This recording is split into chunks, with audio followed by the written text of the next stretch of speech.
Chapter 7. Hoy Maricel! Natarantang milulat ko ang aking mga mata. Bumungad sa akin ng mga mukha ni Vanessa at Ariana. Naalala ko na sa school nga pala ako pero nakatulog ako sa sobrang antok. Hindi kasi ako nakatulog kagabi dahil nanood ako ng palabas sa kwarto at maaga ang mga mata ko dahil sa pinanood ko. Habang nanonood kasi ako, tulo rin ng tulo ang aking luha dahil sa nakakaiyak na kwento. Pinayagan na akong pumasok ni Monster at wala siyang magagawa kundi ang payagan ako. Wala naman akong ginagawa dun sa mansyon niya. Kagaya nung una, hinatid na naman ako ng dalawa niyang tauhan. Hindi nga lang ako nag-drive dahil binawi na mula sa akin ni Chito ang binigay niyang sports car. Binigay niya tapos bawawiin din naman pala. Bakit antok na antok ka? Tanong nitong si Vanessa at nandito pa pala ang dalawang to. Naiwan mo kaya sa amin ang phone mo nung nakarang gabi? Isang malakas na tusok na naman sa tagiliran ko ang ginawa ni Vanessa sa akin. Kinikilig ang loka. Sabay pa silang tumabi sa akin at nag-uunahan pa. Sa kabilang side ko naman ay si Vanessa at sa kabila na may si Ariana. Uy, sino yung lalaki na nagsundo sa iyo sa bar? In fairness, sobrang hot ha? Para nangangarap na sabi ni Ariana. Tawag kasi ng tawag. Ayun, sinigot namin at sinabi namin nasa bar ka. Nang malaman niya nga, agad niyang pinaba pagkatapos wala man lang paalam or goodbye. Basta niya na lang kami binabaan, kwento ni Vanessa. Kaya naman pala nalaman ni Chito kung nasan ako. Nang dahil pala sa dalawang to. Ibinigay nila sa akin ang cellphone ko at hindi ko rin naman naisip ang cellphone ko. Ngayon ko lang napansin na nawawala pala to. Sa 2 araw kong pamamalagi sa mansyon hindi ko man lang pinansin na nawawala na pala ang aking cellphone. Lumapit pa ako sa dalawa sa akin. Sino yun ha? Sugar daddy mo? Sabi pa nilang sabay. Agad na nagsalubong ang mga kilay ko. Kahit kailan wala sa isip ko magkaroon ng sugar daddy. Ano ba naman tong dalawang to? Imposible maging sugar daddy yun ni Maricel napakagwapo nun. Dagdag pa ni Ariana. Tama ka. Bakit nagtatalo pa ang dalawang to? Hinampas ko ng malakas ang table dahil sa sagutan ng dalawa. Kailangan ba magkasagutan pa sila kung ano ba talaga sa buhay ko si Chito? Lahat sila napatingin sa akin dahil sa ginawa ko.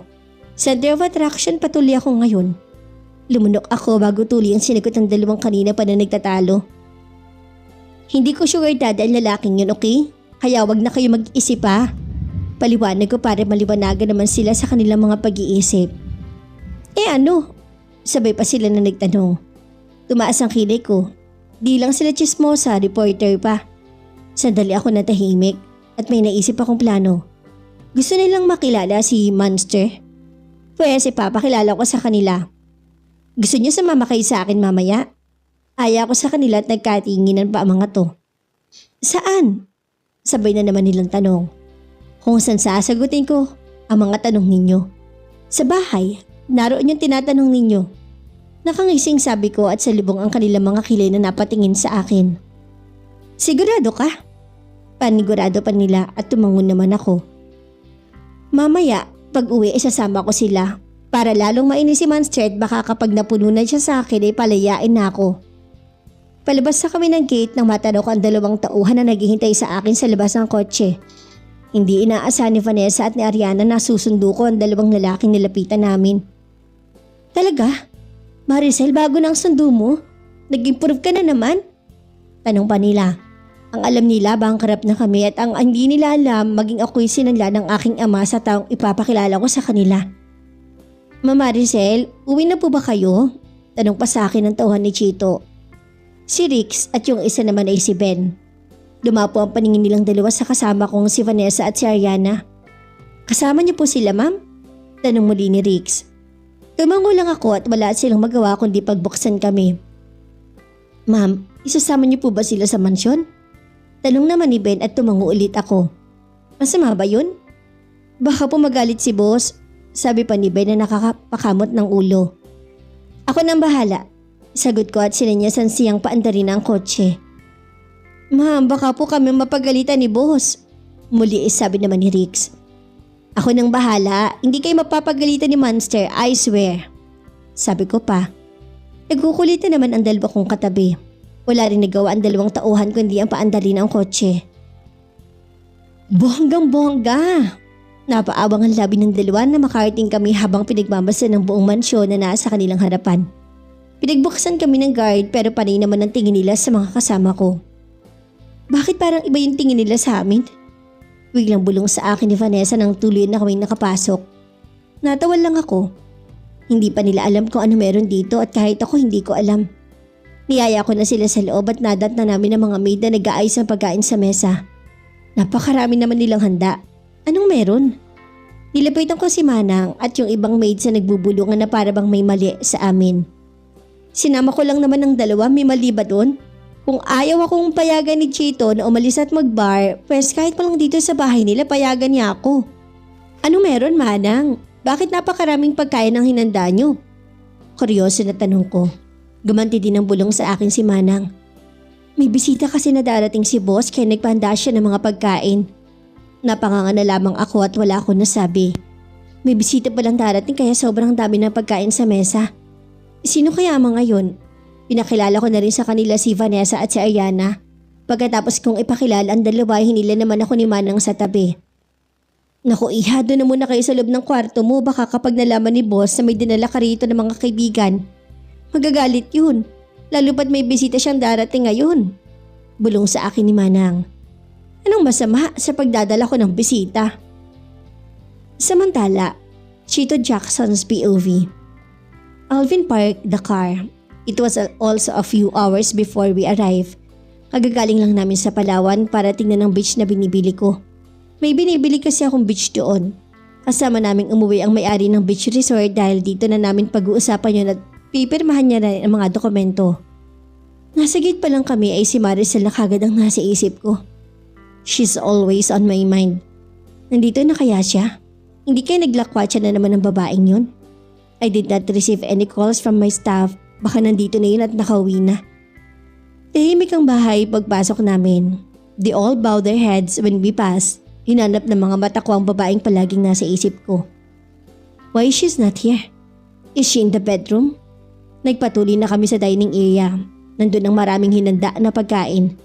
3 bisita lang naman pero sinadya akong pasobrahan ang ihanda nilang pagkain.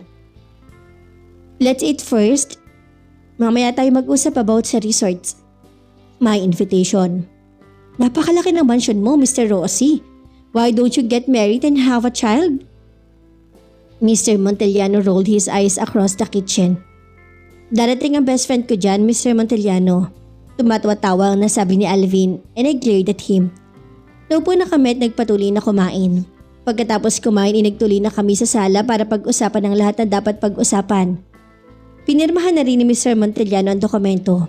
Alam kong may iba pang nakakainteresado sa beach na yon. Alam kong gusto rin makuha ng kalaban ko. The Lunar Eclipse, ang pinamumunuan ni Architect, the long-time enemy of mine. Nahina lang siya at naunahan ko na siya. Habang nag-uusap kami, naiistorbo naman ang pag-uusap namin dahil sa malakas na kalabog mula sa itaas. Automatiko akong napasulyap sa itaas. Anong meron at napakaingay? Nakakaistorbo sa pag-uusap namin ni Mr. Montellano.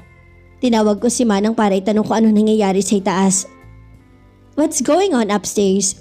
Iritable kong tanong kay Manang. Napangiwi ito at napakamot ng ulo at kumunot kagad ng noo ko. Mukhang alam ko na ang sagot nito. Mukhang may kalokohang ginagawa si Maricel sa itaas. Sorry sir, pupuntahan ko lang po sa itaas si Mama Maricel. Nagmamadali ito umalis sa aking harapan at agad na umakit sa itaas. Mukhang may disco ata sa taas, Mr. Rossi. Natatawang sabi ni Mr. Montellano. Kanina pa nakakunot ang noo ko sa ingin na naririnig ko. Hindi kami nakakapag-usap ng maayos dahil sa ingin na nagmumula sa itaas. Sandaling nawala ang ingit, ilang minuto pa'y nagsimula na naman ito. Muli ay kumunot ang noo ko. Natatawa naman si Mr. Montellano dahil sa sounds na nagmumula sa itaas. Korean song. Wala ako naintindihan sa kanta na yun. Lumapit sa akin si Alvin. Mukhang nagkakasiyan sa loob ng silid ng alaga mo? Alvin whispered. Alam ko ang tinutukoy niya at walang iba kundi si Maricel. Damn that woman. Samantala, Maricel's POV. Nilakasan ko ang volume ng sound system dito sa silid ko. Para na rin kaming nasa bar sa mga oras na to. Nalalasing na ata ako dahil sa marami na rin ang nainom ko, ganun din si Ariana. Isa pa ngang bite ng tequila. Sigaw ko. Mabuti na lang at binigyan pa rin kami ni Manang ng alak kahit labag sa kanya ay napilit ko pa rin ito.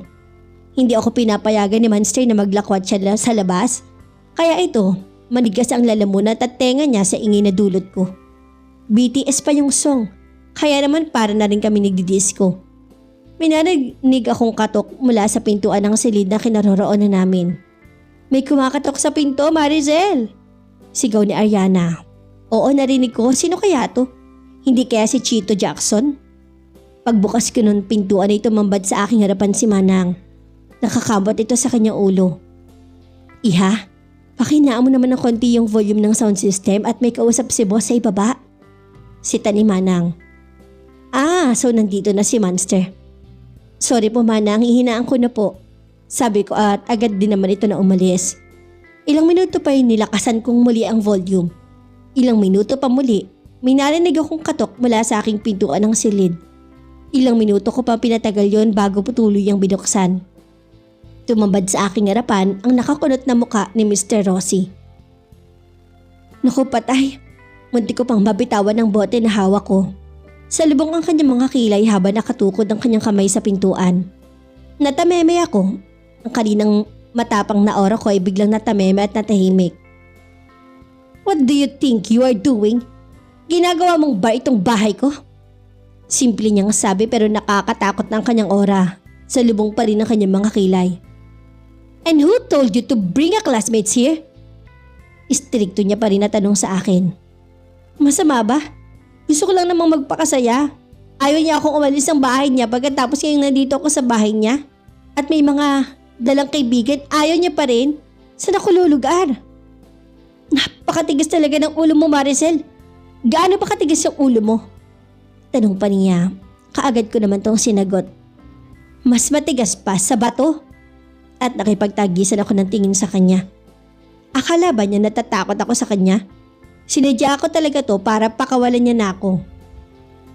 Damit Maricel, lumakas ang boses niya at lumapit na rin sa amin si Ariana at si Vanessa. Sabay pa silang dalawa na napanganga dahil nakita nila si Chito. Oh my gosh, siya nga yun! Halos sigaw ni Vanessa. Siya nga yung lalaki na nagsundo sa'yo sa bahay Maricel. Kinikilig na bulalas ang dalawa. Nakakita lang ng gwapo nanginginig na ang mga bunganga, mga pasmadong bunghanga. Nakasimangot ako habang pinapanood ng dalawa na panay pa-cute kay Chito. Nasa dining table kami dahil niyaya ni Chito si Vanessa at Ariana na kumain muna bago umuwi. Ang buong akala ko kasi magagalit siya. Pero nang makita niya si Vanessa at si Ariana, bigla lang nag-iba ang aura niya. Ngumiti pa nga ito nang makita ang dalawa. Kaya ngayon, kausap ni Monster ang dalawa kong maharot na mga kaibigan. Nakaupo ako habang naka-cross arm, kaharap namin ng maraming pagkain sa mesa. Anong meron? Napakarami naman ng pagkain na hinanda. Nakanguso na lang ako habang narinig ang kanilang mga pinag-uusapan. How about you Maricel? Automatic ako napatingin sa kanya. Hinihintay ang sagot ko. Bago pa man ako makasagot ay may nagsalita na sa likuran namin. Naihatid ko na sila Mr. Montellano. Boss, pwede ba ako makisabay sa pagkain? Hindi pa man nakakasagot si Chito ay agad na tumabi sa akin ng lalaking kakarating lang. Agad na sinanggap pa ng pagkain sa mesa. Tsaka lang siya tumigil nang maramdaman niyang nandito kami. Nasa tabi niya. Unti-unti siya napatingin sa akin. Kasunod ang paglipat niya ng tingin sa banda ng mga kaibigan ko. Oh wow, sorry hindi ko napansin. By the way, hi, I'm Alvin. Kaway nito sa amin. Ang sama naman ng tingin ni Chito sa lalaking si Alvin. Nag-wave pa si Alvin sa akin. Hi! Nakangiting bati niya sa akin. Maricel, I'm talking to you. Untag ni Chito. Di ko tuloy alam kung saan ako titingin at kung sinong uunahin ko. Sasama ka ba Maricel? Biglang tanong ni Vanessa. Wow, close na agad sila? Hindi ako sasama. Walang gana kong sagot kahit hindi ko alam kung saan sila pupunta. Of course, you will come. Stricto naman na sabi ni Monster. Hindi ba sila makakaalis kung wala ako? Hindi na rin naman niya ako kailangan at may dalawang nag-e-entertain na sa kanya. May vacation ba na magaganap? Sumabat naman itong si Alvin habang ngumunguya. Itanong mo sa boss mo kung anong kalokohan na iniisip niya. Ako na ang sumagot sa tanong ni Alvin at hindi ko alam pero asar na asar ako dahil panay ang ngiti ni Chito sa dalawa kong kaibigan. Kanina lang, habang kausap ako, nakakunot pa ang kanyang noo. While ngayon, kausap ang dalawa kong kaibigan. Sobra ko makangiti at halos wasakin ang bibig makangiti lang. Nagpatuloy na lang kami sa pagkain pagkatapos sinatid ko ang dalawa sa gate. Masyado ng gabi para magtagal pa sila dito. Maaga ako nagising dahil weekend. Walang pasok kaya gusto kong tulungan sila Manang sa ibaba. Hindi nga ako nagkamali at nadatnan ko sila Manang kasamang iba pa ng mga maid sa mansyon na to. Hindi ko nga matandaan ang ibang mukha ng mga maid. Kung si Manang lang ang kilala ko sa kanila at ang isang maid na kasama ni Manang noon na ako pasok sa mansyon na to. Gising na po pala kayo ma'am, sabi dito na naglilinis ng lababo. Good morning po ma'am, ano pong gusto nyo? Coffee or milk? Niyaya naman ako ng isa pa na maid. Ako na lang ang gagawa. Agad na sagot ko. Masungit, narinig kong bulong ng isang maid. Biglang lumaki ang butas ng tenga ko sa aking narinig. Masama bang tumanggi at gumawa ng sarili kong coffee? Masungit na ba ang tawag doon? Hindi ko na lang to pinansin kundi pinalabas ko pa sa kabilang butas ang tenga ko at hindi pa naman ako napipikon. Nagtimpla ako ng sarili kong milk, hindi kasi ako nagkakape at paminsan-minsan kapag gusto ko nasa mood ko rin kasi ang pagkakape. Napaka-arte. Narinig ko naman na nagbulungan ng dalawang babae sa kabilang mesa habang nagkagayat ng gulay. Parang gusto ko nakausapin to at itanong kung bakit mahilig siya na mag-backstab. Pero pinalampas ko ulit yun at wala ako sa mood para makipag-away. Masyado pang maaga para makipagsabunutan. Sanay naman ako sa ganong bagay pero hindi na ngayon. Nagbago na ako. Nagbago lang ng konti. Hello everyone! Bati ni Alvin sa lahat at umupo sa tabi ko. Ngumiti pa to sa akin. Mas gusto mo ang gatas kaysa sa coffee? Anak mayaman ka no? Pabiro na tanong nito. Kumunot naman ang noo ko sa tanong niya. Alam mo, hindi maganda ang tanong mo. Sagot ko sa kanya. Ang sarap ng gising ko pero yung mga tao sa paligid ang sarap ilang paso. Binibiro lang kita. Bawi niya. Buti naman binawi niya. Dahil kung hindi, baka masipa ko ang itlog niya at isama ko na rin yung boss niya na hanggang ay tulog pa. Talaga bang matagal magising yung boss mo? Pag-iba ko ng usapan. Di ko alam kung anong masama sa tanong ko at bakit tinitigan niya ang mukha ko. Tumayo na lang to bigla sa kanyang inuupuan at biglang lumapit sa akin. Kinagulat ko ang pagpunas niya sa gilid ng labi ko. Sabay tikim niya sa daliri niyang pinuna sa aking labi. Umawang ang labi ko habang pinagmamasa siyang dinidilaan ng daliri niya. Masarap, tanging sabik niya pagkatapos ng ginawa niya. Salubong ang kilay ko. Mas masarap pala talaga ang gatas kaysa sa coffee. Dugtong pa niya at padabog naman akong tumayo. Padabog ko rin kinuha mula sa mesa ang baso na may laman ng gatas. Mas gugustuhin ko na lang na magkulong kaysa sa kwarto kaysa makausap ang mga lalaki na to na walang modo. Nagbibiro lang ako. Pahabol pa niya na makalayo na ako at narinig ko pa ang pagtawag niya. The next day, ilang araw na lang magbe-birthday na ako. Hindi ako excited sa darating na birthday ko dahil alam ko, pagkatapos ng masayang kaarawan na yon, magsisimula na ako magpaalam sa sarili ko. Dahil alam kong mapapasaya kanya na ako ng tuluyan. Bigla akong nalungkot at sinulyapan ko ang lalaking katabi ko sa kotse. Sa araw na to, si Chito ang naghatid sa akin. Walang alipore sa kasama kundi kaming dalawa lang. I'll pick you up later, so if you're planning something bad after class, huwag mo nang ituloy Maricel. Kahit saan ka magpunta, mahahanap at mahanap pa rin kita. Sabi niya nang makalabas ako sa kotse niya. May babawon pang alaala. Ano bang akala niya sa akin? Bata o laruan? Para kontrolin niya. May sarili akong pag-iisip at may sarili akong gusto at bakit ko ba siya susundin? Never. Gagawin ko ang gusto kong gawin at wala siya magagawa. Hindi niya pwede kontrolin ang buhay ko. Buhay ko to. Hindi ko siya sinagot at tinalikuran ko na lang to na walang iniwan na sagot. Maricel, remember what I said? Narinig ko pang sigaw niya at hindi ko na siya nilingon pa. Bahala siya. Pagdating sa room ay sinalubong kagad ako ng dalawa at ang lalaki ng mga ngiti nila. Kakaupo ko pa lang na may biglang sumabog mula sa itaas. Nagkalat ang pulang hugis puso sa sahig at maliliit na parang glitters. Anong meron? Lahat sila nakatingin sa akin at tinignan ko ang dalawa at pakanana naman nila to. Sorry Maricel, pero itong utos ni... Hindi nila matuloy ang sasabihin. Sino? Naiirit ang tanong ko. Nakakabutin kasi, ayaw pang sabihin ko sino may pakana nito. Walang iba kundi ang Prince Charming mo. Sigaw ni Ariana. Salbong ang kilay ko at napakamot na rin ako sa aking batok. Teka nga, sino Prince Charming ba? Pagtataka ko. Sino pa? Di si Papa Chito Jackson. Sabay pa nasagot ni Vanessa at Ariana. Kung alam ko lang na ganito pala kaingay ang mga to, hindi ko na sana sila sinama pa. Ang kaninang excited kong nararamdaman ay napalitan ng pagkadismaya. Pinapaalala lang talaga nila na malapit na rin ako magpaalam sa sarili kong hindi ko pa naisusuko sa kahit na sino. Pagkatapos sa isang sandali lang, aangkin lang ng lalaking walang modo dahil pag-aari niya na ako. Life is so unfair. Celebrate natin yan mamaya ha, bawal tumanggi. Heto na naman tayo at niyayaya na naman nila ako. Marami tayong magsa-celebrate mamaya. Tuwang-tuwa na sabi ni Ariana. Lumipat ng paningin ko sa 3 babaeng kaklase ko. Huwag nila sabihin kasama ang 3 babaeng yun. Hindi naman namin close yun. Lumapit pa sa akin si Vanessa at may binulong. Tama nga ang hinala ko. Kasama ang maaarteng babaeng yun.